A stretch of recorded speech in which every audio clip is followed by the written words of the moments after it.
Dubai दुनिया का वो शहर जो लग्जरी, रोशनी और मॉडर्न लाइफ की मिसाल माना जाता है। लेकिन इस शहर के एक मशहूर होटल का एक कमरा ऐसा है जिसका नाम सुनते ही स्टाफ की आवाज़ धीमी हो जाती है। Room number 604। ये कहानी शुरू होती है 2008 से, जब एक फॉरेन गेस्ट दुबई के एक 5 स्टार होटल में सिर्फ एक रात के लिए चेक इन करता है। उसे एक नॉर्मल सा कमरा दिया जाता है, लेकिन उस कमरे का नंबर होता है 604। रात के बीच गेस्ट रिसेप्शन को फ़ोन करता है।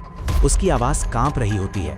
वो कहता है कि कमरे में कोई और भी मौजूद है, जबकि दरवाज़ा अंदर से बंद होता है। रिसेप्शन स्टाफ इसे स्ट्रेस समझकर इग्नोर कर देता है, लेकिन सुबह जब हाउसकीपिंग कमरा खोलती है तो जो मंजर होता है वो नॉर्मल नहीं होता। गेस्ट जिंदा होता है, लेकिन उसकी हालत अजीब होती है।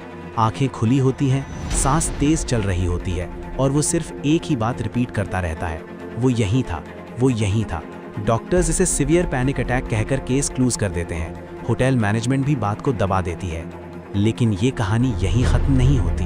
अगले कुछ महीनों में रूम 604 में रहने वाले और गेस्ट्स के साथ भी ऐसी ही चीज़ें होने लगती हैं। कोई कहता है कि रात को उसके कान के करीब कोई सांस लेता है, कोई कहता है कि बाथरूम के शीशे में कोई परछाई नजर आती है, और कोई बिना वजह चीख कर रात के बीच कमरे से भाग जाता है। एक गेस्ट ऐसा भी होता है जो चेकआउट के बाद एयरपोर्ट के लिए निकलता है, लेकिन अपने मुल्क कभी पहुंचता ही नहीं। ऑफिशियल रिकॉर्ड में लिखा जाता है मिसिंग।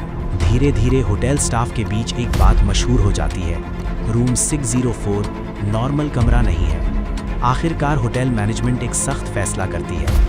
रूम 604 को बंद कर दिया जाता है। उस कमरे को बुकिंग सिस्टम से हटा दिया जाता है, और आज भी इस होटल में रूम 603 के बाद सीधा रूम 605 आता है। सवाल ये है कि आखिर इस कमरे में ऐसा क्या था। कुछ लोग कहते हैं कि इस जगह पर होटल बनने से पहले कब्रिस्तान था।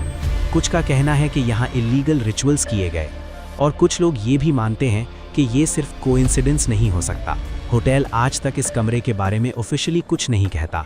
स्टाफ को सख्ती से मना है कि रूम 604 का नाम भी ना लिया जाए, लेकिन जो लोग रात के वक्त इस कॉरिडोर से गुजरते हैं वो कहते हैं कि अब भी अजीब सी आवाज़ें सुनाई देती हैं। तो असल सवाल ये नहीं कि रूम 604 हॉन्टेड है या नहीं। असल सवाल ये है कि अगर सब कुछ झूठ था तो फिर इस कमरे को इतनी सालों से छुपाया क्यों जा रहा है। और अगर आप कभी दुबई के किसी होटल में रुकें तो एक दफ़ा रूम नंबर ज़रूर चेक कर लेना, क्योंकि कुछ कमरे सिर्फ बंद नहीं होते, वो छुपा दिए जाते हैं।